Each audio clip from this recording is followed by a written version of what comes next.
kicking off Thursday's edition of CNN Student News by defining lame duck Congress. This is the session between an election, last week's midterms, and when the newly elected leaders take office in January. Congress's lame duck session began yesterday. It's considering bills on government funding, tax breaks, fighting Ebola in West Africa, arming rebels in Syria's civil war. But a lot of eyes are on President Obama. He's been considering taking executive action, making controversial changes to U.S. immigration law, and he may act during Congress's lame duck session. I believe that the president continues to act on his own. He is going to poison the well. When you play with matches, you take the risk of burning yourself. And he's going to burn himself if he continues to go down this path. The American people made it clear Election Day. They want to get things done. And they don't want the president acting on a unilateral basis. But while Republicans and some Democrats have urged President Obama to wait for Congress to take the lead on immigration law, he says he's waited long enough. For a year, I stood back and let him work on this. He decided not to call the Senate bill, and he couldn't produce his own bill. And I told him at the time, John, if you don't do it, I've got legal authority to make improvements on the system. I'd prefer and still prefer to see it done through Congress, but every day that I wait, we're misallocating resources, we're deporting people that shouldn't be deported, we're not deporting folks that are dangerous and need to be deported. So John, I'm going to give you some time, but if you can't get it done before the end of the year, I'm going to have to take the steps that I can. Decades ago, the word immigration conjured up images of boats at Ellis Island, of course, the Statue of Liberty. Today, it's a different story. The issue's more heated, more politicized, more complicated. Immigrants are now entering the U.S. from every corner. Miami to Seattle, LA to New York, and especially along the Mexican border. We're talking more than 40 million immigrants in the United States right now, both legally and illegally. That's roughly 13% of our population, making America the #1 destination on Earth for immigrants. So, who are these new arrivals? Well, about a quarter, or 11 million, are undocumented, a number that's increased almost year by year since 2000. Of those who become legal residents, you'd probably guess a lot of them are from Mexico. You'd be right, 14%. But you might be surprised to find out the next two leading countries of birth for new U.S. residents, China and India. Those are the two most populated countries on the planet.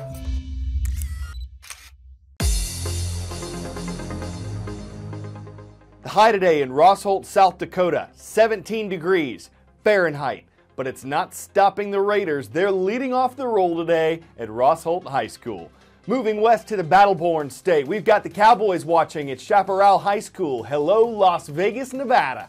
And on the Pacific Coast in Astoria, Oregon, we're rocking and roll calling with the Astoria Middle School Vikings. For the first time ever, a man-made spacecraft, like from Earth, has landed on a comet, not from Earth. The announcement and celebrations from the European Space Agency. Yesterday, scientists working on its Rosetta mission say their probe made contact with the surface of Comet 67P. The probe weighs about 220 pounds. It's equipped with several experiments that would test the surface of the comet and what happens to it as it approaches the sun. But this wasn't a perfect landing. Some of the spacecraft's landing systems didn't properly secure it to the comet. And because it takes a while for information to make it from the comet to Earth, scientists are hoping to find out more about the landing today. Time for the shout-out. Skillful negotiation with other people is best described as what? If you think you know it, shout it out. Is it gerrymandering, philanthropy, altruism, or diplomacy? You've got 3 seconds. Go. You often hear about the diplomacy or tactful negotiation between government officials. That's your answer, and that's your shout-out.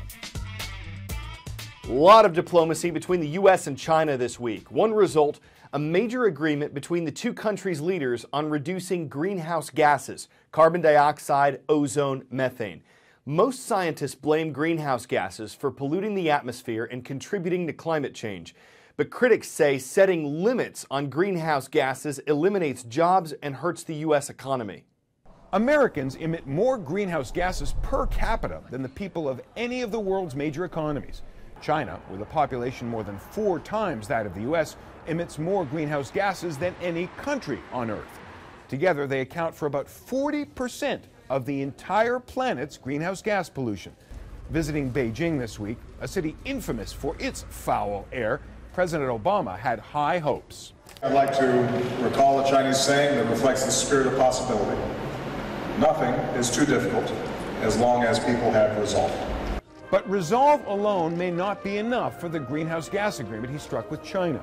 The deal calls for the United States to build on efforts already underway to cut its carbon emissions with dramatic cuts by 2025.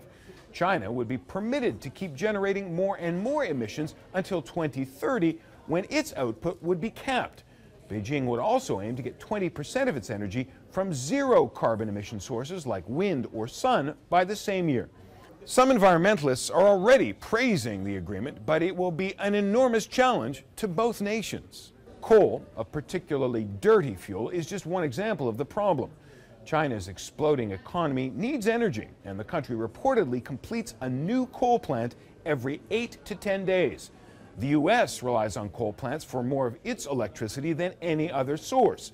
And it's just elected a new Republican majority Senate, whose leader is from the coal-producing state of Kentucky and opposes the new accord. As I read the agreement, requires the Chinese to do nothing at all for 16 years, while these carbon emission regulations are creating havoc in my state and other states around the country. So in everything from international agreements to domestic debates to communicating clearly, diplomacy plays a part. It can help develop mutual respect, even when two different sides don't see eye to eye. It can be learned. And one way to do that is to study abroad, gaining an understanding about another culture by immersing yourself in it. Back to China. The morning rush to school in Beijing, except this school is packed with teens from across America. Juniors and seniors spending a full year abroad in China. Was it very challenging? In the beginning, it was extremely challenging. Arlington, Virginia native Anthony Box is here to master Mandarin, Chinese history, and even music. Though the two-stringed erhu is pretty tricky. The School Year Abroad program allows American students to come to China and be totally immersed in the culture, but also, in a way, it's teenage diplomacy. Both the US and China hope that human interaction and understanding can help their sometimes frosty relationship. And at 17, Anthony already gets it. We're the newer generation, so when we get older, we're going to have to deal with all these problems and stuff, and so it'd be really great for us to experience the world so we know what we have to deal with. Anthony says he learns more outside of the classroom, where he commutes just like any other Beijinger. Bing's kind of like a pancake, but without all of the other ingredients like syrup and sugar. Okay, so this is your after-school snack? Yes. And is it good? Yeah, it's pretty good. I really like it. He lives with a Chinese family and calls his Chinese host mother Mom. Before joining the program, Wang Zhang had never spent much time with Americans. Now she's hosted 3. This is close personal interaction, she says. These boys have become like my own children. Anthony's life will be all about China for a year. But he hopes to carry the lessons he's learned for a lifetime.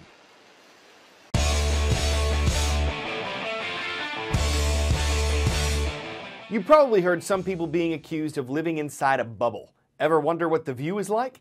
Aboard the International Space Station, scientists recently found out in weightlessness, water just kind of balls up and floats around. So astronauts playing with a softball-sized glob of water turned on a small camera and pushed it inside. The view looked cool to them. It looks cool to us. Goldfish would be unimpressed. I mean, for us, it might create ripple effects and impress viewers around the glob, but it's really just like a fisheye lens, and what fish is a big fin of that? It's just baubles in bubbles, a camcorder in water, though it lends itself to some pretty aquatable video. CNN Student News hopes to see you Friday.